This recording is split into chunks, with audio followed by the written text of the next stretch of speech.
Hello, my friend. This is Clyde. Real power is inside you. 1 John 4 from verse 1 to 4 says, Dear friends, do not believe every spirit, but test the spirits to see whether they are from God, because many false prophets have gone out into the world. This is how you can recognize the Spirit of God. Every spirit that acknowledges that Jesus Christ has come in the flesh is from God, but every spirit that does not acknowledge Jesus is not from God. This is a spirit of the Antichrist, which you have heard is coming and even now is already in the world. You, dear children, are from God and have overcome them, because the one who is in you is greater than the one who is in the world. Let me promise you something. I will not take up too much of your time. Therefore, let's jump right in.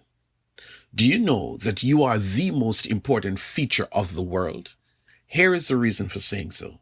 There is and has always been an ongoing fight between spirits to control you. Yes, let's talk about it. You see, something huge and amazing happened the day you became a child of God. Prior to that, the spirit that lived inside of you, that influenced and governed your life, was the spirit of sin.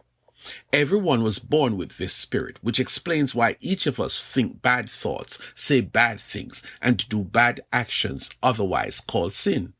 It is our human nature. It is a part of us. When Jesus saved you, you became a child of God. Remember the term born again? Well, when you were born, you carried the genetics of your parents. You had their blood coursing through your veins. You are one of them. Now think about being born again. When you are born again, you are born with the genetics of God inside of you, which makes you His child. That genetics is the Holy Spirit. Our genetics gives us away that we are our parents' child. The Holy Spirit comes to live inside of you, and He performs a huge duty. Every day He makes you know that you are a child of God. Every day He speaks to you to let you know who you are and whose you are. Read Romans 8, 1 to 17 for yourself as a confirmation of what I am saying. So guess what?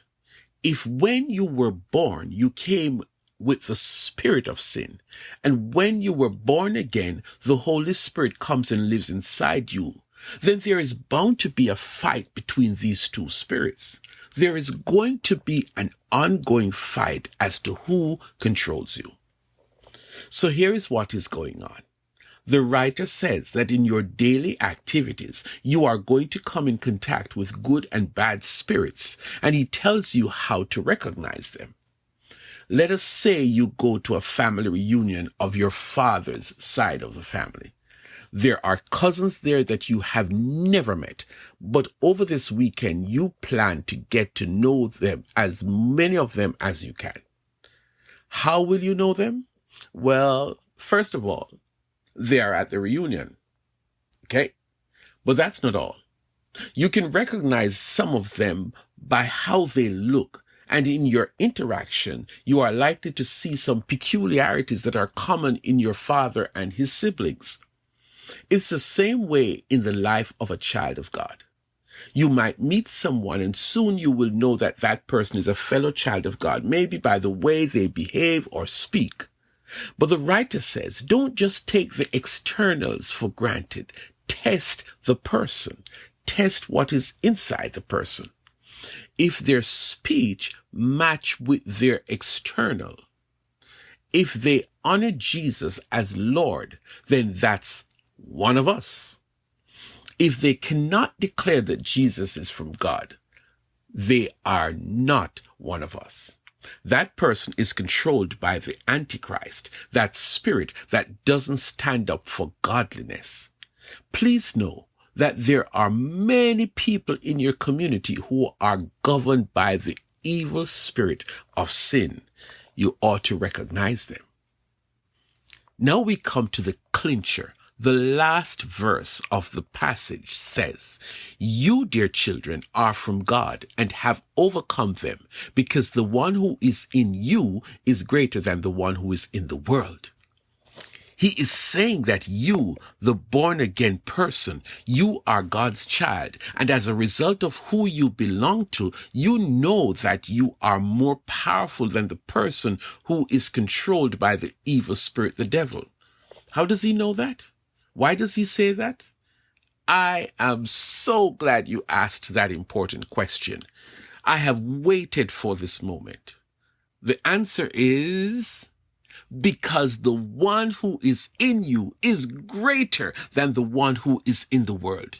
You know who lives inside of you, right? The Holy Spirit, of course. The Holy Spirit came to live in you when you were born again, and this Holy Spirit is more powerful, far more superior, greater than the evil spirit you were born with, the spirit that lives outside of you.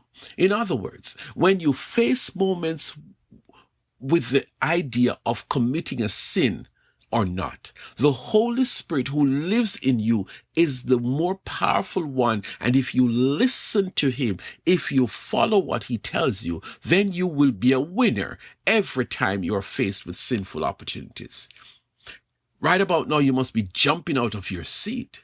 My friend, I want you to get this straight. You don't have to sin. You don't have to give in to the sinful promptings and opportunities that come at you, because the Spirit who lives inside of you is more powerful, and he is able to steer you away from the call of sin in your life. Holy Spirit is greater than the devil. Duh. The devil lives outside and the powerful Holy Spirit lives inside. Power is inside of you, child of God. Let that power flow and be active in your life.